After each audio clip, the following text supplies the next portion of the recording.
I want you to imagine something, learner. Just like really picture this. Okay, I'm picturing it. So you've just landed in Tokyo. Oh, the jet lag is real. Right. You are wildly jet lagged. I mean, you are slightly disoriented. Your internal clock is screaming that it's like 3:40 a.m., even though the sun is literally shining outside. Yeah, that classic travel fog. Exactly. Yeah. And you haven't eaten a proper meal in hours. So you step out of your hotel, but you skip the tourist trap restaurants, right? The ones with the laminated menus. I just want to skip those. You even skip the Michelin-starred sushi bar down the street. Instead, you walk through these sliding glass doors into a 7-Eleven. And suddenly, your entire world just changes. It really does. It is a profound paradigm shift, especially, for someone who is conditioned by Western retail environments. Right, because right in front of you is this strawberry and cream sandwich. And it is so perfectly crafted. Like the edges are so meticulously sharp, the bread is impossibly soft. It looks like it belongs behind the glass of a high-end Parisian patisserie. Yes, not a convenience store. And next to it, there are these triangular rice balls wrapped in seaweed, folded with such geometric precision, you genuinely wonder if a robot made them. They're flawless. They really are. And then the kicker. You see a self-service instant ramen machine with a jet of perfectly calibrated boiling water ready to cook your meal in exactly 90 seconds, right there at the checkout counter. And you eat it standing up, chopsticks in hand. And honestly, it might just be one of the best meals you have on your entire trip. And crucially, it's the most revealing meal, which is exactly why we're seeing this massive global shift in how people choose to travel. Right, which brings us to the show. Welcome to the Deep Dive, everyone. Today we are exploring a phenomenon that is fundamentally altering the global travel landscape. It really is. It's called grocery tourism. Yeah, or shelf discovery, as some call it. So let's unpack this, because we are taking you, the learner, on the ultimate aisle-by-aisle world tour today. The ultimate tour. People are literally flying halfway around the world, not to see ancient cathedrals, not for historical monuments, but to visit supermarkets. Intentionally and enthusiastically. Intentionally. It's wild. Today, we're drawing from some incredible sources. We've got the 2026 Skyscanner Travel Trends Report, some really deep cultural trend analyses, and on-the-ground dispatches and vlogs. From travelers navigating grocery aisles everywhere. Everywhere. From the snow-capped peaks of Switzerland to the chaotic wet markets of Malaysia, even looking at the devastatingly complex reality of Cuba and the shocking economic paradox of Australia in 2026. Yeah, our mission today goes far beyond just listing interesting snacks. Right. We are going to uncover exactly why this trend has exploded over the last few years. We're going to determine which countries offer the absolute best, most transformative supermarket experiences. The heavy hitters. Exactly. But more importantly, we want to look at the underlying mechanisms. We want to discover what a country's grocery shelves actually reveal about its soul. Its soul, its macroeconomic health, its supply chains, all of it. Right. And its core cultural values. It's fascinating. I mean, according to that 2026 Skyscanner report, they have formally named this trend shelf discovery. And the numbers are just wild. They really are staggering. They found that 69% of Dutch travelers actively seek out supermarkets when they go abroad. Almost 70%. Right, almost 70%. They aren't going in to just quickly grab a bottle of water because they have a headache. They are going in as a planned, blocked out itinerary activity. It's a deliberate, sought-after experience. I mean, if we look at the evolution of travel over the last few decades, tourists were traditionally fed a very specific diet of polished culinary tourism. Oh, for sure. The curated stuff. Yeah, you booked the expensive guided food tour. You took the curated cooking class in Tuscany. You went to the restaurant that the guidebook explicitly told you was authentic. Right. Authentic with air quotes. Exactly. But those experiences, while enjoyable, are inherently performative. They're designed by locals for tourists. Yeah, they present the best, most sanitized, most marketable version of a country's food culture. Precisely. It's a performance. Right. It's curated. Yeah. It's the highlight reel, which actually brings me to a thought I had while reading through these dispatches. Oh, what's that? Is grocery tourism just cultural voyeurism? Cultural voyeurism. Yeah, it feels a bit like checking someone's internet browser history instead of looking at their polished LinkedIn profile. Oh, wow. The LinkedIn profile is the Michelin star restaurant. The browser history is the grocery store. It's the unvarnished reality. That is a highly accurate analogy. It really is the browser history of a nation. Right. It completely strips away the performance. Think about the raw data a supermarket provides. What do locals actually snack on at midnight? Yeah. How do they package their food? Do they buy their wine from the exact same aisle as their bread? Or is alcohol heavily regulated and, separated? Good point. What does their baseline cooking oil cost relative to their minimum wage? Is their mayonnaise in a glass jar or is it in a metal tube? Right, which we'll get to later. Yes. A supermarket tells you all of this in 20 minutes and usually for under $20. And the rise of short-term rentals really accelerated this. Yeah. The fact that you have an Airbnb with an actual kitchen changes your relationship to the destination. Fundamentally, you have a fridge now. You need to fill it. You aren't just eating out for 3 meals a day anymore. Precisely. The infrastructure of travel changed. Short-term rentals democratized this kind of localized living. And then, of course, the algorithmic nature of social media amplified it exponentially. Oh, TikTok hauls. Exactly. There are over 50 million posts related to grocery store travel on platforms like TikTok alone. 50 million. That's insane. It's huge. It's part of a broader shift towards slow travel. Instead of spending 4 hours at a formal multi-course dinner, you spend 40 minutes trying to decipher a nutritional label in a language you don't speak. Just discovering an ingredient completely alien to you. Right. It's active engagement. But okay, if we want to see the absolute pinnacle of this phenomenon, the place where supermarket shopping has transcended basic commerce and become a literal, highly engineered art form. We have to go to Asia. We have to start our world tour with the gold standard. We have to look at Japan. The Japanese retail environment is the ultimate case study in hypercuration and convenience. If you were to design a country in a laboratory, specifically to make grocery shopping a transcendent, mind-blowing experience, you would just invent Japan. You really would. The Japanese convenience store is legendary. And for you listening, learner, when you hear 7-Eleven, you might picture like a grim gas station in the West. With a questionable hot dog. Right. Rolling on a metal-heated cylinder since 1998. Yeah, not exactly gourmet. But the 7-Eleven in Japan shares absolutely nothing with that except the intellectual property of the logo. There are over 20,000 of them across the country. And the quality operates at a level that puts actual sit-down Western restaurants to shame. It really does. What is truly fascinating about the konbini isn't just that the food tastes good. It is the sheer obsession with perfection at an industrial scale. Right. It is a marvel of supply chain logistics and food engineering. Take the onigiri, the rice balls you mentioned earlier. Oh, I love those. They come in seasonal flavors, right? Salmon, tuna mayo, pickled plum, mentaiko cod roe. But the genius isn't the filling. It's the structural engineering of the packaging. Yes, because if you just wrap wet rice in seaweed and let it sit on a shelf for 6 hours, the seaweed gets soggy and gross. Exactly. Moisture transfer is the enemy of texture. So Japanese packaging engineers developed a complex, multi-layered polymer film. Wait, really? A multi-layered polymer film? For a rice ball? Yes. The wrapper is designed with a very specific 3-step pull-tab system that keeps the roasted seaweed completely separated from the moist rice by a micro-thin layer of plastic. That is wild. The ingredients literally do not touch each other until the exact second you pull the tabs and fold it together in your hands. So it stays perfectly shatteringly crispy. It's an engineering marvel for a snack that costs the equivalent of $1 US. It is a profound respect for the integrity of the ingredient, translated into mass market manufacturing.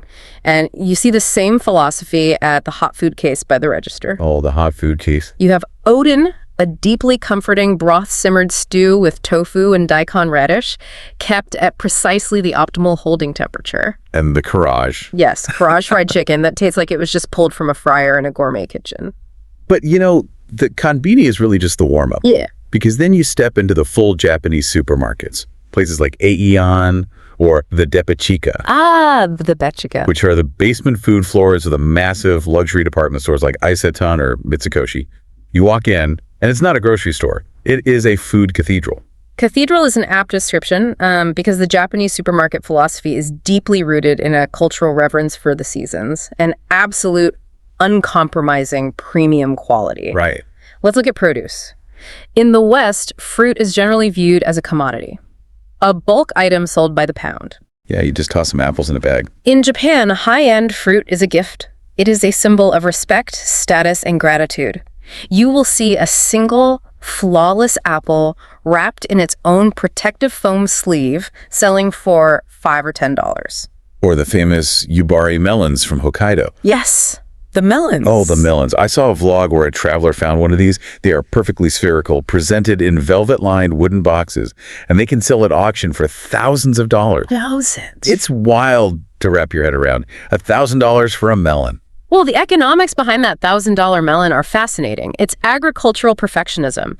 Farmers will literally prune a vine so that only one single melon grows on it. Only one. Only one. All of the plant's nutrients, all the sugar, all the water are directed into that one piece of fruit. They massage them. They give them little hats to protect them from sunburn. Little hats. That is amazing. It is. The price tag reflects months of intensive, highly skilled manual labor. But even the everyday strawberries in a standard Japanese supermarket are treated with immense respect. Pristine. No bruising, no mold. And the seafood sections feature live crabs, sashimi-grade tuna loins, and baby squid, arranged in perfectly symmetrical rows. It's an aesthetic experience. But we have to talk about the 8 p.m. ritual. Oh, yes. Because as a tourist, this is where the economics get really fun. If you are a savvy traveler, you wait until 8 p.m. Suddenly, you'll see these supermarket workers walking through the aisles holding rolls of bright yellow or orange stickers. Yeah, discount stickers. Yes, and it is like a high-stakes stock market trading floor that opens for exactly 5 minutes every night. A very polite stock market. Right. They start slapping these stickers on the fresh bento boxes, the sushi trays, the prepared meals. 20% off, 30% off. 50% off. And the locals know the exact minute this happens. Yeah, it's this quiet, polite, highly choreographed dance of people swooping in. And as a traveler, you can suddenly buy a world-class, freshly made sushi dinner for $2 or $3. It is a brilliant, highly efficient system for eliminating food waste. Because they can't sell it the next day, right? Yeah. Exactly. Because Japanese food safety standards for fresh, prepared meals are incredibly strict, items have a very short shelf life. Right. Instead of throwing perfectly good food into a landfill, which incurs disposal costs, they use dynamic pricing to clear the inventory while making high-quality food accessible to students, late shift workers, and yes, grocery tourists. It's a win-win. Yeah. Now, if Japan represents meticulous, serene craftsmanship and aesthetics, looking across the water to South Korea gives us a totally different vibe. Very different. South Korea is the hyper-dynamic, ultra-convenient future of grocery retail. The energy is entirely different. If Japan is a refined tea ceremony, South Korea's retail environment is a high-speed bulk train. I love that comparison. You walk into a GS25, a CU, or an E-Mart in Seoul, and it is defined by constant innovation and rapid trend cycles. It's taking the grocery tourism crown in its own way. And it's driven by something the industry calls the home meal replacement market. Yes, the HMR market. The HMR market in South Korea is a $3.7 billion industry. $3.7 billion. And to understand why, you have to look at the macroeconomic and cultural landscape. South Korea has a culture that works incredibly long hours, moves at a blistering pace, and has a high percentage of single-person households in urban centers like Seoul. Right. People living alone, working late. But crucially, they flatly refuse to compromise on the quality and complexity of their meals. Which makes sense. I mean, I want you to imagine buying dinner from a convenience store back home in the West. Really picture it, learner. Usually not a great picture. A sad, plastic-wrapped turkey sandwich that is mostly mayonnaise and despair. It tastes like the refrigerator it sat in. Sad but true. Now, picture walking into an E-Mart in Seoul. You can grab a tray of freshly prepared kimbap, the Korean rice rolls, stuffed with bulgogi beef, pickled radish, and spicy fish cake. And beside that, fresh japchae glass noodles. Right. A dozen varieties of banchan-side dishes in little vacuum-sealed containers. The gap in quality is staggering. And we absolutely cannot discuss South Korea without analyzing the sociological phenomenon of the ramyeon walls. Oh, the ramyeon walls are legendary. It's literally floor-to-ceiling instant noodles, every flavor imaginable. Jjajangmyeon, black bean paste. The famous Buldak fire chicken noodles. Yes, with the Scoville heat levels printed on the front like a biohazard warning label. It's serious business. But the best part isn't just buying them. It's the infrastructure built around them. The store provides hot water dispensers, microwave stations, and seating right there. Which is key. You buy it, you cook it, you eat it at 2 a.m. after singing karaoke. This brings up a crucial analytical point about how different cultures view convenience. How so? Well, in the West, convenience almost universally means junk. It implies a sacrifice of flavor, nutrition, and dignity for the sake of speed. Sad turkey sandwich. Exactly. In South Korea, convenience means efficiency without sacrificing the bold, complex, fermented flavors that define their national cuisine. The store acts as a third space, a social infrastructure where teenagers hang out, where workers grab a meal, where the community intersects. But I have to push back a little bit there, though. Sure. You say they aren't sacrificing nutrition, but a lot of this is still highly processed food, right? I mean, the snacks are wild. Honey butter chips, seaweed crisps, squid ink crackers. That is true. They release limited K-pop branded editions constantly. It feels like it's designed specifically for social media virality more than anything else. You're right to challenge that. The snack culture is indeed heavily processed and deeply tied to digital virality. The product life cycles in South Korea are incredibly short. Flash in the pan. Yeah.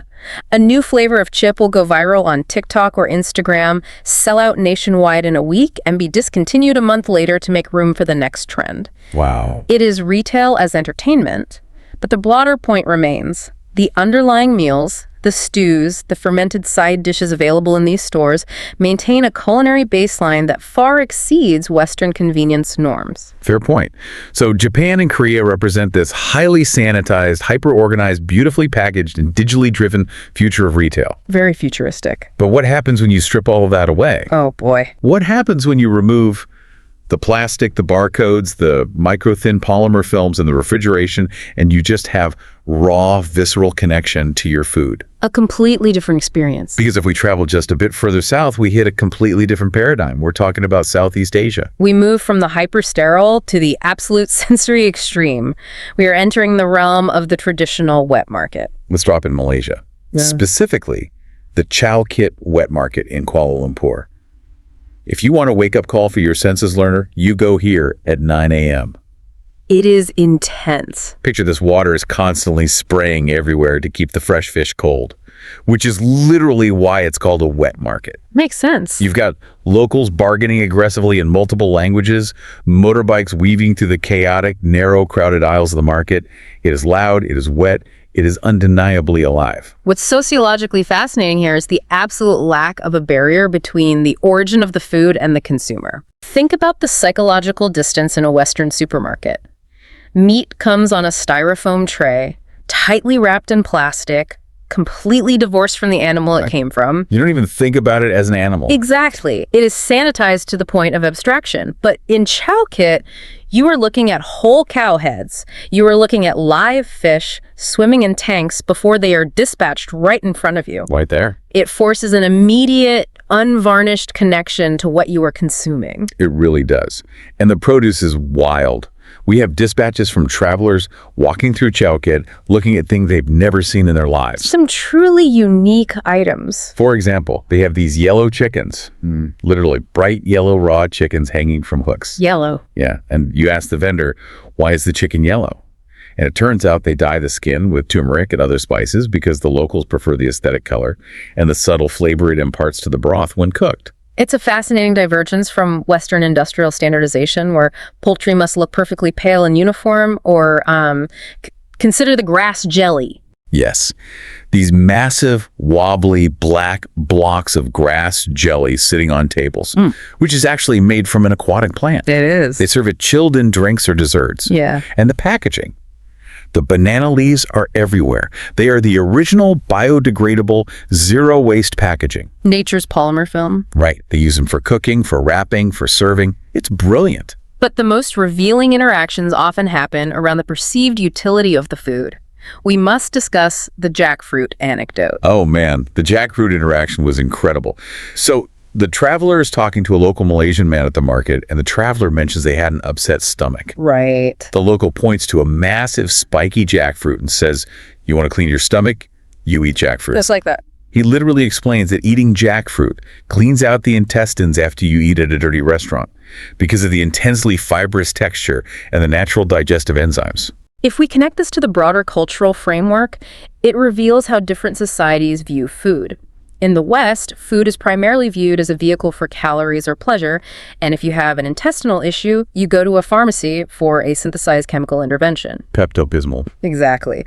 In Malaysia and much of Asia, food is deeply intertwined with functional medicine. The supermarket, or in this case, the wet market, is also the apothecary. That's a great way to put it. You balance heat with cooling foods, you treat ailments with specific enzymes. But wait, I have to ask the obvious question. A Western tourist walks into a market where meat is hanging in the open air, water is splashing everywhere, and it's 90 degrees outside. Yeah, it looks alarming. Isn't that a massive food safety hazard? How is that better than the sterile plastic wrap? It's a highly valid concern for a tourist lacking the local gut biome. But the mechanism of safety in a wet market relies on extreme velocity rather than refrigeration. Velocity. Yes. That chicken hanging there was likely slaughtered at 4 a.m. and will be sold and cooked by noon. The supply chain is incredibly short. Oh, I see. In a Western supermarket, that chicken might be days old, requiring refrigeration and plastic to prevent spoiling over a long logistical tail. Wet markets trade shelf life for absolute immediacy. That makes total sense. Velocity over preservation. And just as a quick hit, we see this vibrant quirkiness and environmental adaptation in the Philippines, too. Oh, absolutely. Travelers go into modern supermarkets in Manila and find completely unique items born of historical necessity, like banana ketchup. The history of banana ketchup is a perfect example of supply chain resilience. During World War II, the Philippines faced a massive shortage of tomatoes. But they had a ton of bananas, Yeah. so they mashed them up, added sugar, vinegar, and spices, and chemically dyed it red so it would psychologically look like tomato ketchup. It's brilliant. That resourcefulness became a beloved national staple that outlasted the war. Or broccoli juice, designed specifically by beverage companies to sneak vegetables into kids' diets in a sweet, palatable way. Or my personal favorite, intensely minty body washes. Yes. Like cooling menthol body wash, specifically marketed for, well, down there. Because the Philippines is a hot, incredibly humid tropical country, the environment physically dictates the inventory on the shelves. Exactly. The markets of Southeast Asia are highly adapted to their local climates, their historical supply shocks, and their sensory preferences. It is a stark, vibrant contrast to where we are heading next on our deep dive. Because if we want to look at a continent that essentially turned grocery shopping into an exercise in strict economic philosophy and extreme, unyielding efficiency, we have to go to Europe. The masters of efficiency. Europe. Let's start with Germany. Because Germany didn't just build supermarkets, they invented the discount model that ultimately conquered the retail world. We are talking about the birth of Aldi and Lidl. Exactly. To understand the German grocery landscape, you have to understand the post-war economic environment. Following the Second World War, Germany had to rebuild from total devastation. Right, from scratch, basically. The economic reality demanded extreme austerity and maximum value. The founders of Aldi and Lidl built global empires on a radical, stripped-down premise. Strip away all the retail theater. No frills. Remove the expensive end cap displays, cut out the brand name premiums, limit the number of SKUs or individual items on the shelves, and offer high-quality staples at rock-bottom prices. It's totally bare bones. I mean, you walk in and the products are literally still in their cardboard shipping boxes. They don't even unpack them. No, they just slice the top off the box with a box cutter and leave it on a pallet. But the prices are incredible. However, as a tourist, shopping in Germany is a high-stress psychological thriller. You are referring to the infamous German checkout line. It is the single most terrifying retail experience on earth. Okay, learner, let me set the scene for you. First, to even get a cart, you need a physical euro coin to unlock it from the chain. Which a lot of tourists don't have. Right. Then you have your empty plastic bottles. You have to feed them into this fan machine, the deposit return machine, and it's a game of roulette. It can be very finicky. You put the bottle in bottom first, it rejects it. You try again, it rejects it. Finally, it takes it, crushes it, and prints a little receipt for your deposit money. And that's before you even buy anything. Then you get to the produce section. You have to weigh your own fruits and vegetables and print the barcode sticker yourself. If you forget to do this and get to the register, may God have mercy on your soul. Because the checkout process itself is a marvel of industrial speed and time motion optimization. It is warp speed. You place your items on the very short conveyor belt. You absolutely must place the plastic divider behind your groceries. The Lauren Turner. Yes. If you don't place the divider, the person behind you will glare at you with the fire of 1,000 suns. And then the cashier begins. And they're fast. And they don't just scan your items, they launch them at you. Beep, beep, beep. The barcodes are printed massive on the packaging so the scanner catches them instantly. There is no bagger. You have to bring your own bags, and it is entirely on you to pack your groceries as fast as humanly possible, while an Oma, a German grandma, taps her foot behind you, judging your severe lack of packing efficiency. It is an adrenaline rush. It is stressful for a foreigner, yes, but it perfectly reflects a culture that values time and efficiency over superficial customer service. But wait, I have to stop you there. Is that actually efficiency, or are they just outsourcing the labor of bagging, sorting, and weighing onto the customer so they can maximize corporate profit? Because honestly, that sounds miserable. It sounds like I'm an unpaid employee of Aldi. That is a brilliant point of friction. And the answer is, it is a deliberate economic trade-off that the German consumer willingly accepts. Willingly? Yes, Aldi is offloading the labor onto you. But in exchange, the overhead costs of the store plummet. They don't have to pay baggers. You don't have to pay staff to unbox individual cans of soup. I see. They pass those massive operational savings directly onto the consumer. Why pay a 15% premium on your total food bill just to have someone smile and put your bread in a bag?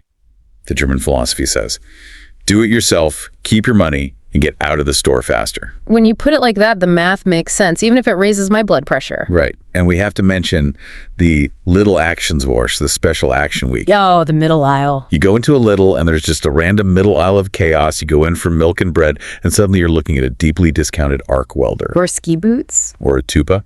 It's totally random. It changes weekly and the locals love it. It introduces the thrill of the hunt into a highly regimented environment. Now, contrast that German austerity and efficiency with the Mediterranean approach.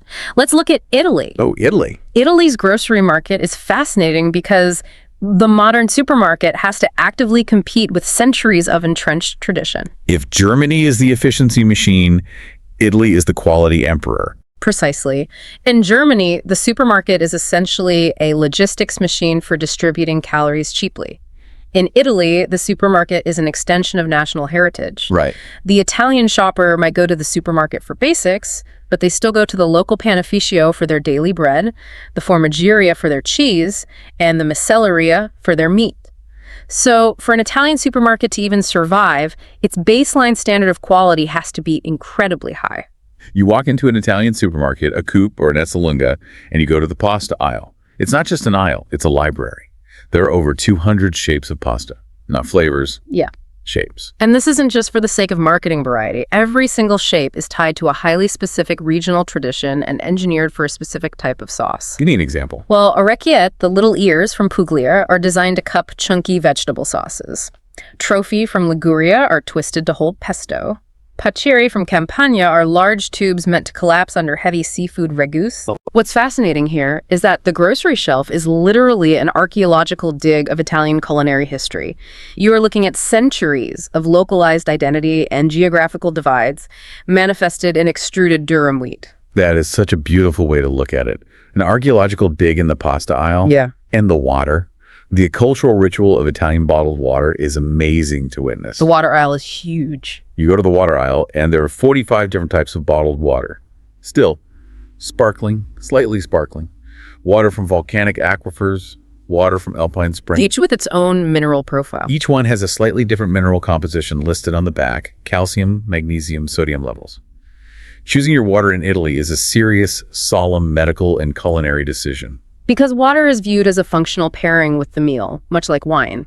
Speaking of which, if you have the budget, you go to a place like Peck in Milan. It started as a deli in 1883 and has evolved into this immersive, multi-story food emporium where you can buy world-class wine, aged balsamic and cured meats, and then sit down and eat them right there. Shopping blurs completely with dining. But if we want to talk about grocery shopping as a joyous, value-driven social event, we look at Spain. Spain is the value king of Europe. 2 words define the Spanish grocery experience for a tourist: Mercadona and Jamón. Mercadona is a Spanish institution. It's Spain's largest supermarket chain. And the centerpiece of any Spanish supermarket is the cured meat section. The Jamón section. The Jamón section is a dedicated universe. You walk in, and there are literally whole legs of Iberian pig hanging from the ceiling. Just hang in there. They have fresh carving bars right there in the aisles where a specialist slices it paper thin for you. It's incredible. You can buy the most exquisite, melt-in-your-mouth cured ham, incredible local olives, sharp manchego cheese, and a bottle of perfectly drinkable Rioja wine. And you can build a gourmet picnic that would cost you $50 or $60 in the US or the UK. And in Spain. It costs you $6. The value is insane. It reflects the broader Spanish cultural framework of tapas, the idea of sharing small, high-quality bites socially and affordably. The grocery store facilitates the social life of the nation. Right. The low cost of high-quality local ingredients ensures that culinary pleasure isn't restricted to the wealthy. Okay, let's cross the channel and look at a country dealing with a very different economic reality. The UK. The UK. We have dispatches from travelers going into massive Tesco superstores in London, and the very first thing that hits them instantly is the intense, almost aggressive branding. The visual assault of the flag. Yes, British flags, a Union Jack on literally everything. Every package of chicken, every punted mushrooms, every bag of potatoes. It's everywhere. Giant signs outside the store saying, "We support local British farmers." Yeah. It is an overwhelming display of patriotism in the produce aisle. Why is this so intense? If we connect this to the macroeconomic picture, this is a direct reflection of the post-Brexit supply chain psychology. Brexit. When the UK officially severed its primary trade ties with the European Union, it introduced immense friction at the borders. Truck driver shortages, new customs declarations, tariffs, and delays meant that relying on imported fresh produce from Spain or the Netherlands suddenly became highly volatile and expensive. So the supermarkets had to pivot hard to domestic agriculture. Exactly. The aggressive local branding, the Union Jacks everywhere, is a deliberate psychological and economic strategy. Wow. It's agricultural protectionism marketed as patriotism. It's a push to encourage citizens to buy local, to trust internal supply chains over fragile international ones, and to support the domestic economy in a highly volatile political era. That's fascinating. The grocery shelf is acting as a billboard for national economic resilience. When consumers feel economically anxious, wrapping a potato in the national flag provides a subconscious sense of stability. That makes so much sense. It's not just national pride, it's macroeconomic policy playing out on a package of carrots. And of course, the UK has its wonderful culinary quirks. Potato waffles. Literally waffles made of mashed potato that you put in the toaster and eat with baked beans. Very British. And the crisps. The chip aisle is dominated by prawn cocktail flavor. Prawn cocktail Pringles, prawn cocktail puffs. It's uniquely, delightfully British. And despite the reputation of London being an incredibly expensive global city, travelers consistently find the baseline grocery prices for staples to be quite reasonable. Really? Yeah, thanks to a highly competitive supermarket oligopoly between Tesco, Sainsbury's, Asda, and Aldi. However, the illusion of affordability is about to shatter. Because if you travel north to Scandinavia or south to Switzerland, the concept of grocery tourism takes a brutal turn. We are entering the realm of the cost of living reality check. The point where the supermarket transitions from a place of cultural discovery to a stark lesson in purchasing power parity. Let's talk about Switzerland. Shopping at Migros or Coop in Switzerland feels exactly like shopping at a luxury car dealership. The stores are pristine, the aisles are perfectly aligned, the ambient lighting is beautiful. And the quality is unmatched? Unmatched in the world. But it hurts. It physically hurts your wallet. Switzerland is reliably ranked as one of the most expensive places on planet Earth, driven by high wages, a strong currency, and a geographically isolated mountainous supply chain. Right. The travelers we followed were hiking in the Swiss Alps, and they went to a Migros, which interestingly is actually a massive cooperative owned by over 2 million Swiss citizen members. The prices they documented are jaw-dropping. A tiny bundle of cilantro that would cost maybe 75 cents in a U.S. supermarket is $2.50. Ouch. A little plastic tub of basic hummus is almost $4. Single whole raw chicken is 11 Swiss francs. But I will say the quality justifies it in weird ways. Like the mayonnaise. Yes, they sell mayonnaise and mustard in these metal tubes like toothpaste from a brand called Tommy. The metal tube packaging is actually a brilliant piece of food engineering. Aluminum tubes provide a perfect barrier against light and oxygen. Better than jars. Much better. Unlike a glass jar where you introduce air every time you open it, a tube collapses as you squeeze it, preventing oxidation. This means the mayonnaise requires far fewer artificial preservatives to maintain its shelf life. That is so smart. And the dairy. Swiss dairy is legendary, and it comes down to the agricultural mechanics. The cows graze on alpine grass at high altitudes, which fundamentally alters the lipid profile, the fat content, and the flavor of the milk. And the cheese sections are entire departments. Pre-packaged, high-quality fondue, hundreds of varieties of raclette cheese designed specifically to be melted over potatoes. And they have these paprika chips from a brand called Zweifel that have an absolute cult following. You pay a massive premium, but as the analogy goes, you get what you pay for. Excellence is just the baseline price of entry in Switzerland. But what happens when you look at a country where the extremely high prices aren't necessarily matched by a culture of culinary luxury? Let's analyze Norway. Oh, Norway. Yeah. The sticker shock in Norway is legendary among travelers. A traveler in Oslo documented their experience just trying to buy dinner before they even bought food, just to take the public city bus to the grocery store. A single zone one-way ticket cost 45 Norwegian kroner. Which is what? That's over $4 just for the transportation to get to the store. And when you finally get there, you better have brought your own bags. Because a single plastic bag at the checkout in a Rima 1000 or a Kiwi supermarket costs a full dollar. Not 5 cents, not 10 cents. A full dollar. It's an aggressive application of behavioral economics. By pricing the plastic bag at a point where it actually inflicts minor financial pain, the Norwegian government implements a highly effective environmental tax that forces immediate behavioral change. You will absolutely remember your reusable canvas bag next time. It definitely works. But the food prices themselves. A tiny pack of chicken fillets is $15. A block of basic cheese is $6. A cucumber is $3. So as a tourist, you're looking at this thinking, how do regular people survive? And the answer is they rely on something called first price. First price is the extreme budget, no frills, private label brand that dominates the bottom shelves of Norwegian supermarkets. The packaging is totally stark, just white plastic with plain text. The grocery tourist going to Norway isn't marveling at 200 shapes of pasta or romanticizing the olive oil. They are marveling at the sheer mathematical puzzle of how a local middle-class family affords to eat. Which brings us to perhaps the most sobering economic thermometer on our entire global tour, Australia in the year 2026. This one is heavy, because Australia presents this massive cognitive paradox. It is this beautiful, vast, fertile continent. Right. It is one of the world's greatest agricultural exporters. They ship premium beef, grain, seafood, and dairy all over the globe. Furthermore, their minimum wage is staggering, nearly $25 an hour. Sounds great on paper. On paper, to an outsider, it sounds like an absolute economic paradise. But the reality in the grocery aisles tells a deeply disturbing story of a completely broken social contract. The data from 2026 is terrifying. Inflation is holding persistently at 3.8%. Income tax is taking roughly 40% of middle-class paychecks. And prices are surging. The cost of an everyday item, like a block of butter or a jar of instant coffee that used to be $5 a few years ago, is now $10 or even $15. You have a country that literally grows its own food in massive abundance, yet its citizens are paying more for groceries than people in countries that have to import everything.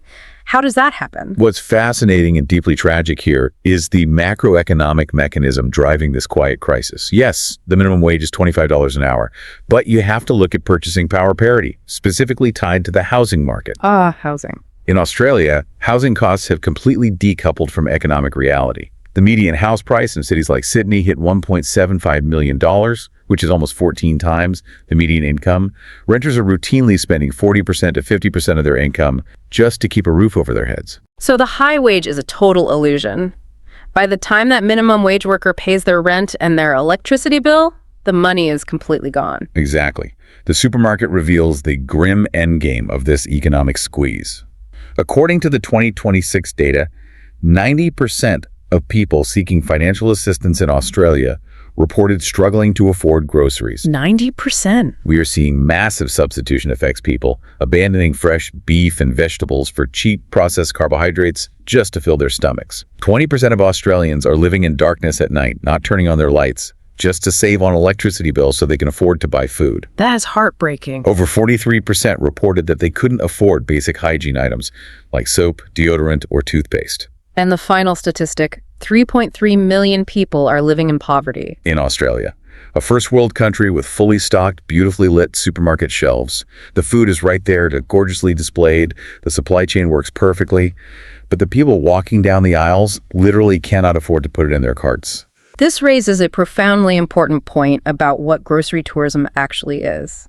We often treat it as a fun, quirky adventure, looking at weird flavors of chips or laughing at unique packaging translations. Right. But a supermarket is the ultimate economic thermometer. When a country with vast fertile land and nominally high wages prices its own working-class citizens out of basic sustenance, the grocery store is no longer just a place to buy food. What is it then? It is the site of a grinding, silent national crisis.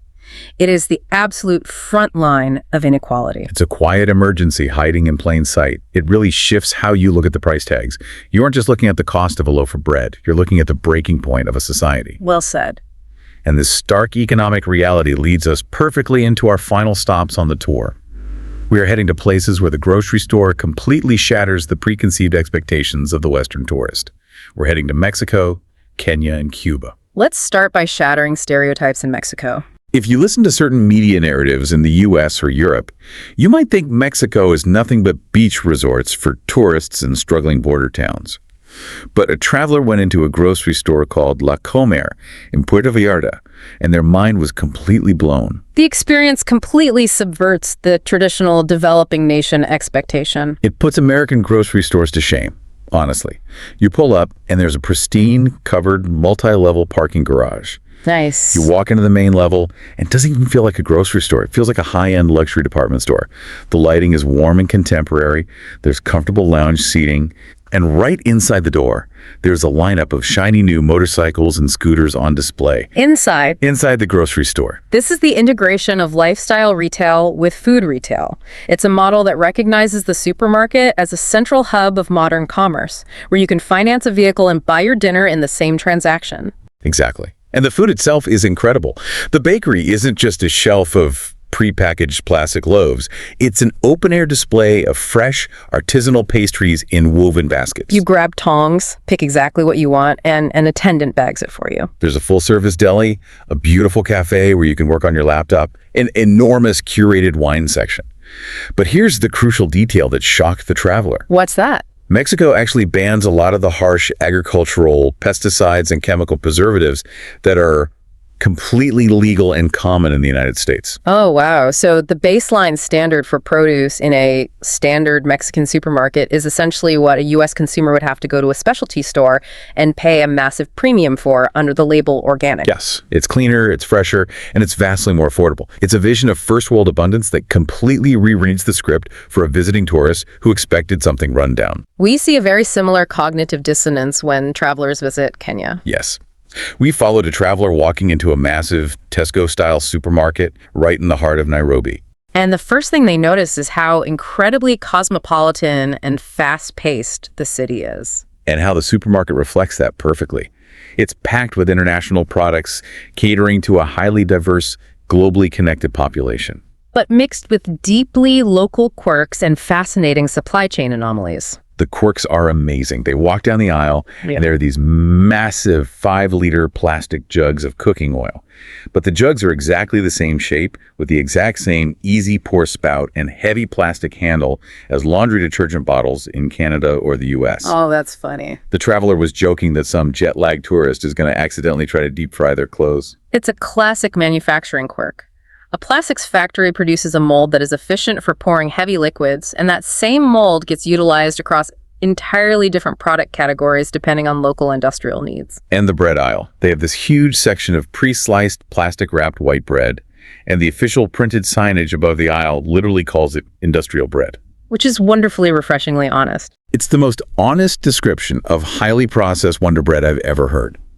And the junk food section is massive, bigger than what you'd see in a lot of Western stores, which shows a huge cultural appetite for snacks. They had lemon-flavored chips, mint chili sauce, mango ketchup. But here's the part that broke my brain. In the egg section, they had a 15-pack of eggs, not a dozen. Not an 18-pack, a 15-pack. But the crazy part wasn't the number. It was the label. It had a Canadian flag on it. A product of Canada, sold in Nairobi. Imported raw eggs from Canada sitting in a refrigerated case in Kenya.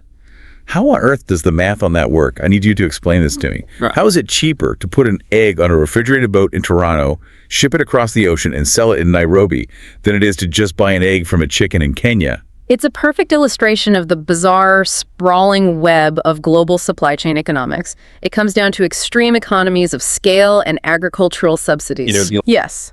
North American grain, which feeds the chickens, is heavily subsidized by the government, making the cost of raising millions of chickens artificially low. Combine that with massive, hyper-efficient automated egg sorting facilities and the incredibly cheap cost of global maritime shipping. Where refrigerated shipping containers, known as reefers, move goods for fractions of a cent per mile. Exactly. And suddenly, the Canadian egg outcompetes the local Kenyan farmer who doesn't have access to subsidized feed or industrial automation. It's mind-blowing. It really shows you how interconnected and somewhat absurd the global food system is. But despite the imported goods, the fresh local produce like Kenyan plums and mango apples was incredibly cheap and abundant. It's a thriving, bustling environment where you see locals buying groceries and strapping them to the back of motorbikes for delivery through the city. It is a vibrant vision of a rapidly developing, highly connected African metropolis, which serves as the ultimate heartbreaking contrast to our final stop. A place where the supply chain has completely collapsed. We are going to Cuba. This is where the concept of grocery tourism takes a really dark, profoundly complex turn. A traveler visited a supermarket in Sancti Spiritus, Cuba, and it's a specific type of store called an MLC store. This requires some deep macroeconomic context to understand. MLC stands for Moneda Libramente Convertible. In Cuba, there is a harsh dual currency reality. Cuban currency. Yes. The vast majority of everyday Cubans work for the state as teachers, doctors, or street sweepers, and they are paid in the national currency, the Cuban peso. A standard monthly salary, when converted, might be the equivalent of 15 or 20 US dollars. Okay, learner, keep that number in mind. $15 to $20 for an entire month of labor. However, to capture foreign capital, the government set up these massive MLC supermarkets. These stores absolutely do not accept Cuban pesos. They only accept payment via electronic bank cards loaded with foreign currencies, specifically US dollars or euros. The traveler walks into this massive supermarket. It has aisles, it has shopping carts. It looks normal from the outside, but inside it is completely terrifyingly empty of people. No locals. There are no local shopping, because the locals are legally and financially locked out of their own country's food supply. Because they don't have the foreign virtual currency required to operate the cash register? Exactly. Unless they have relatives in Miami or Spain sending them euros via remittance, they cannot buy anything here. And the shelves themselves are this bizarre dystopian mix of bare freezers and wildly overpriced imported goods. The meat freezers are desolate, just empty white boxes humming away. But then there's an aisle of shampoo where every single bottle is the exact same brand, lined up perfectly to make the shelf look full, priced at $7.50 each. That's half a month's salary for one bottle of shampoo. And the imported food goods. The traveler found a bag of imported mac and cheese, the kind you'd buy in bulk at a Costco in the US for maybe $1 or $2 a box. In this Cuban supermarket, that basic mac and cheese was $17. $17. A basic plastic shower head, because the traveler's mom's shower broke and they desperately needed one travel, cost $23. More than an entire month's salary for a cheap piece of molded plastic. This brings us to the profound, uncomfortable privilege of the grocery tourist. Yeah. A tourist from a developed nation can walk into Tokyo and marvel at the efficiency of a konbini. They can walk into a Spanish Mercadona and celebrate the cheap wine and jamon. And they can walk into an MLC store in Havana, pull out a European Visa card, and buy that $17 mac and cheese without blinking. While the locals outside are forced to rely on a crumbling, state-run rationing system or exorbitant black market street vendors just to secure enough calories to survive the week. The traveler actually had to check her bag at the door with the security guard just to get in, and she noted in her vlog how deeply emotional it was. Walking those quiet aisles, knowing her own extended family in Cuba couldn't shop there. It really puts everything into perspective. You realize that access to a fully stocked, affordable grocery store isn't just a basic convenience. It's a profound luxury. It's the ultimate measure of national stability. So if we pull all of these diverse threads together, from the neon convenience of Asia to the spark freezers of the Caribbean, what is the grand synthesis of our global supermarket tour?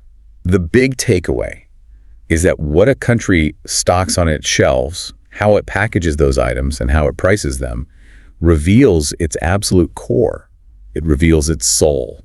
In Japan, the supermarket tells a story of relentless craftsmanship, deep respect for ingredients, and hyper-organization. In Germany, it's a monument to pragmatism and brutal consumer-driven efficiency. In Italy, it's a living, breathing museum of regional heritage and culinary pride. And in Australia and Cuba, the supermarket serves as a mirror reflecting harsh macroeconomic realities, whether that's the crushing weight of modern housing costs pushing a high-wage working class into poverty, or a state-controlled system locking its own people out of basic goods due to currency collapse. It's all right there in the aisles. It's all right there. So for you, learner, here's my challenge to you. On your next trip, whether you are flying to another continent or just driving to another state, skip the tourist trap restaurant for one meal. Just one meal. Take $20, walk into the local grocery store, and just look around. Buy the weird, localized flavor of chips. Look at how they package their meat.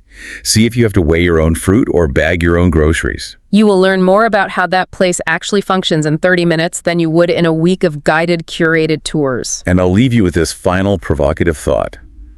It is very easy to analyze other countries. It's easy to look at the Japanese melon or the Cuban mac and cheese and draw conclusions. But the next time you do your own mundane, boring Tuesday evening grocery run in your own hometown, try to look at those shelves through the eyes of a foreign tourist. What does the ratio of fresh, whole produce to frozen, processed TV dinners say about your culture's relationship with time and health? What does the sheer, overwhelming number of sugary cereal brands, marketed with cartoon characters, tell the world about your society's values? Ask yourself, what is your supermarket telling the world about you? Oh, man. That is a question that is going to stick with me next time I'm staring at 30 different types of mayonnaise in my local store, wondering what it says about my soul. Thank you so much for joining us on this deep dive, learner. Go explore those aisles, and we'll see you next time.